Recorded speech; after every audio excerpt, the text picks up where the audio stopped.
بسم اللہ الرحمن الرحیم۔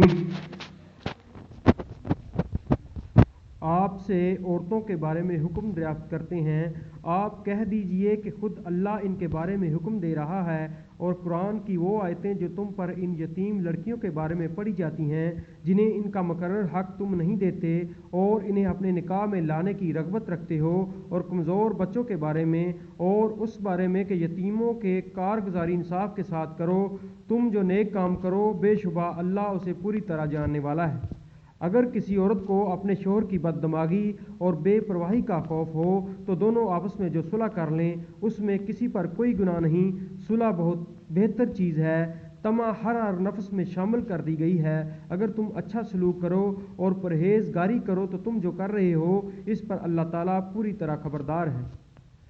تم سے یہ تو کبھی نہیں ہو سکے گا کہ اپنی تمام بیویوں میں ہر طرح عدل کرو، گو تم اس کی کتنی ہی خواہش اور کوشش کر لو، اس لیے بالکل ہی ایک کی طرف مائل ہو کر دوسری کو عدل لٹکتی ہوئی نہ چھوڑو، اور اگر تم اصلاح کرو اور تقوی اختیار کرو تو بے شک اللہ تعالیٰ بڑی مغفرت اور رحمت والا ہے۔ اور اگر میاں بیوی جدا ہو جائیں تو اللہ تعالیٰ اپنی وسعت سے ہر ایک کو بے نیاز کر دے گا، اللہ تعالیٰ وسعت والا حکمت والا ہے۔ زمین اور آسمانوں کی ہر چیز اللہ تعالیٰ ہی کی مالکیت میں ہے۔ واقعی ہم نے ان لوگوں کو جو تم سے پہلے کتاب دیے گئے تھے اور تم کو بھی یہی حکم کیا ہے کہ اللہ سے ڈرتے رہو، اور اگر تم کفر کرو تو یاد رکھو کہ اللہ کے لیے ہے جو کچھ آسمانوں میں ہے اور جو کچھ زمین میں ہے، اور اللہ بہت بے نیاز اور تعریف کیا گیا ہے۔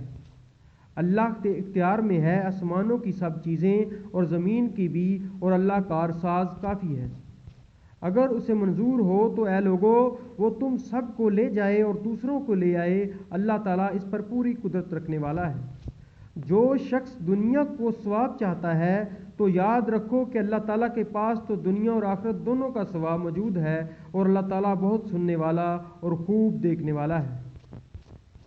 اے ایمان والو، عدل و انصاف پر مضبوطی سے جم جانے والے اور خوشنودی مولا کے لیے سچی گواہی دینے والے بن جاؤ، گو وہ خود تمہارے اپنے خلاف ہو یا اپنے ماں باپ کے یا رشتہ داروں عزیزوں کے۔ وہ شخص اگر امیر ہو تو اور فقیر ہو تو دونوں کے ساتھ اللہ کو زیادہ تعلق ہے، اس لیے تم خواہش نفس کے پیچھے پڑ کر انصاف نہ چھوڑ دینا، اور اگر تم نے کچھ بیانی یا پہلو تہی کی تو جان لو کہ جو کچھ تم کرو گے اللہ تعالیٰ اسے پوری طرح باخبر ہے۔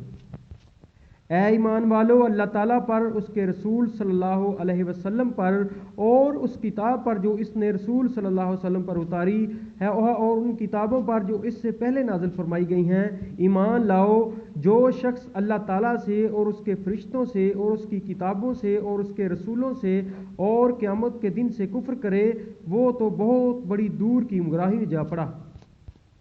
جن لوگوں نے ایمان قبول کر کے پھر کفر کیا، پھر ایمان لا کر پھر کفر کیا، پھر اپنے کفر میں بڑھ گئے، اللہ تعالیٰ یقیناً انہیں نہ بخشے گا اور نہ انہیں راہ ہدایت سمجھائے گا۔ منافقوں کو اس امر کی خبر پہنچا دو کہ ان کے لیے دردناک عذاب یقینی ہے۔ جن کی یہ حالت ہے کہ مسلمانوں کو چھوڑ کر کافروں کو دوست بناتے پھرتے ہیں، کیا ان کے پاس عزت کی تلاش میں جاتے ہیں، تو یاد رکھیں کہ عزت تو ساری کی ساری اللہ تعالیٰ کے قبضہ میں ہے۔ اور اللہ تعالیٰ تمہارے پاس اپنی کتاب میں یہ حکم اتار چکا ہے کہ تم جب کسی مجلس والوں کو اللہ تعالیٰ کی آیتوں کے ساتھ کفر کرتے اور مذاق اڑاتے ہوئے سنو تو اس مجمع میں سے ان کے ساتھ نہ بیٹھو جب تک کہ وہ اس کے علاوہ اور باتیں نہ کرنے لگیں، ورنہ تم بھی اس وقت انہی جیسے۔ یقیناً اللہ تعالیٰ تمام کافروں اور سب منافقوں کو جہنم میں جمع کرنے والا ہے۔ یہ لوگ تمہارے انجام کار کا انتظام کرتے رہتے ہیں، پھر اگر تمہیں اللہ فتح دے تو یہ کہتے ہیں کہ کیا ہم تمہارے ساتھی نہیں، اور اگر کافروں کو تھوڑا غلبہ مل جائے تو ان سے کہتے ہیں ہم تم پر غالب نہ آنے لگے تھے، اور کیا ہم نے تمہیں مسلمانوں کے ہاتھوں سے نہ بچایا تھا۔ پس قیامت میں خود اللہ تعالیٰ تمہارے درمیان فیصلہ کرے گا، اور اللہ تعالیٰ کافروں کو ایمان لانے والوں پر ہرگز راہ نہ دے گا۔